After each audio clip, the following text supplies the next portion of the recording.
Think about the last toxic person in your life. A fake friend, a manipulative partner, a coworker who drained every bit of your energy. Now here's the uncomfortable question nobody wants to ask. What if it wasn't just bad luck? What if something about you is actually pulling them in? Now before you click off, I'm not here to blame you. This isn't about shame. This is about patterns. Because once you understand why toxic people keep showing up in your life, you finally get the power to stop it. Stay till the end. Because reason number 7 is the one most people completely miss, and it might be the most important one of all. Welcome back. If you're new here, this channel is all about understanding human psychology in a way that actually makes sense for your real life. Not textbook stuff. Real, raw, honest conversations about why we think, feel, and behave the way we do. Today, we're talking about something a little uncomfortable, but incredibly important. We're breaking down the 8 psychological reasons why toxic people keep gravitating toward you.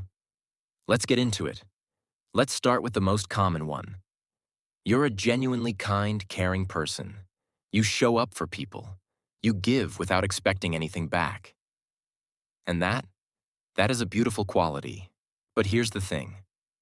Toxic people can sense that from a mile away. They're not looking for equals. They're looking for someone who will give, give, and ask for nothing in return. Your empathy isn't a weakness on its own. But empathy without boundaries? That's an open door. And the hardest part? When you try to set a boundary, you feel guilty, like you're being mean or selfish, so you back down, and the cycle continues. Remember this. A boundary isn't a wall. It's a filter. And toxic people hate filters. Do you always want to help people? Do you feel this deep pull to save someone who's struggling? This is called the fixer personality. And toxic people are absolutely magnetic to fixers. Why? Because they come with a story, a struggle, a trauma. And you, being the caring, empathetic soul that you are, feel responsible for helping them through it. But here's the truth that nobody tells you. You cannot fix someone who isn't trying to fix themselves. And toxic people aren't looking to be fixed. They're looking to be enabled. The red flag? When helping them starts costing you your own peace. Okay, this one might sting a little, but I need you to stay with me here. A lot of people who attract toxic relationships don't actually believe, deep down, that they deserve better. Maybe it was years of being told you were too much or not enough. Maybe it was a parent, an ex, a bully. But somewhere along the way, you internalize the idea that this is just what you get. So when a toxic person shows up, even if something feels off, you make excuses. They're just going through something. Nobody's perfect. I don't want to be alone. Here's the psychological truth. We accept the love we think we deserve. And until you start genuinely believing you deserve more, you'll keep letting less walk through the door. We'll talk about how to fix this. But first, let's keep going. This one goes deep, and it's probably the most powerful reason on this entire list. Think about your first experience of love. Your parents, your caregivers. If the love in your household was unpredictable, warm one moment, cold the next, your brain actually learned to associate that chaos with love.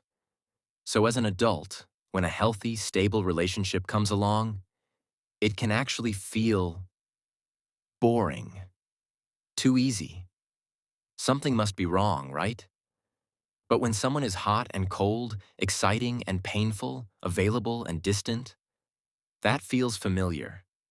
That feels like home, even if it's a broken one. Psychologists call this a trauma bond, and it is genuinely one of the hardest patterns to break, because it's not just emotional, it's neurological.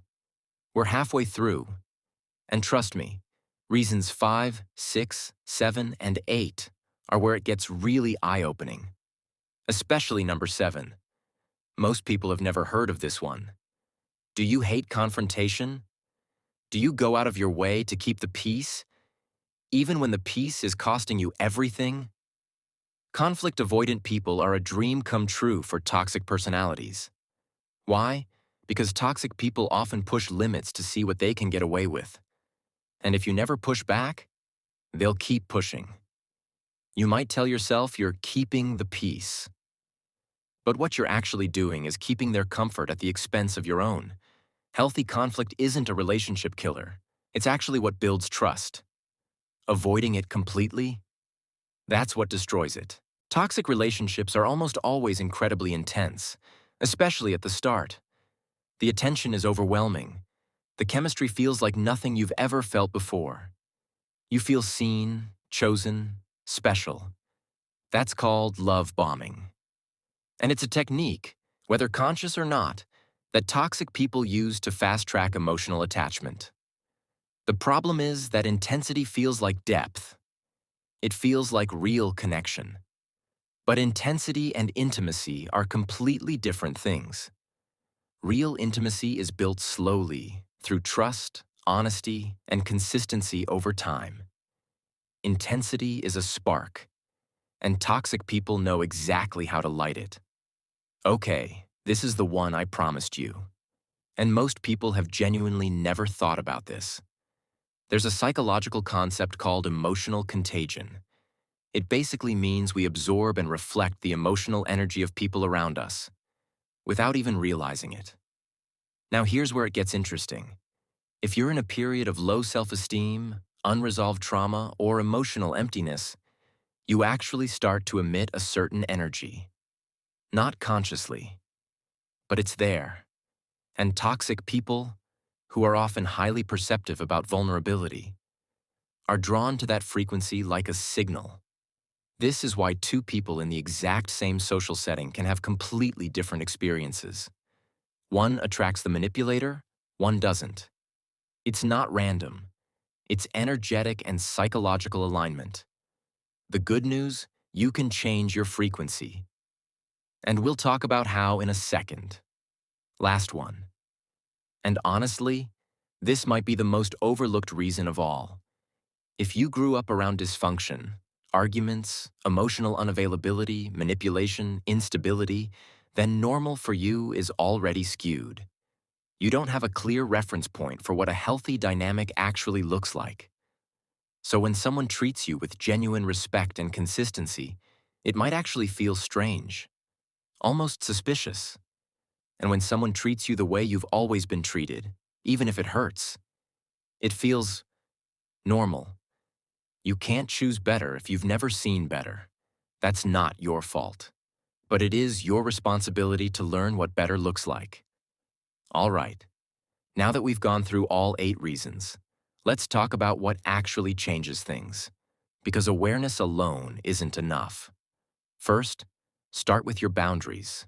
Not the rules you set for others, but the standards you hold for yourself. What will you accept? What won't you? Get honest about that. Second, work on your self-worth. This takes time. Therapy helps. Journaling helps. Surrounding yourself with genuinely good people helps. But it starts with recognizing that you deserve better. Not as a motivational quote, but as a belief you actually act on. Third, slow down. Toxic dynamics move fast. They have to, before you can spot the red flags. So whenever something feels overwhelmingly intense early on, that's not romance. That's a warning sign. Fourth, learn what healthy looks like. Read, watch, observe. Find examples of functional, respectful relationships.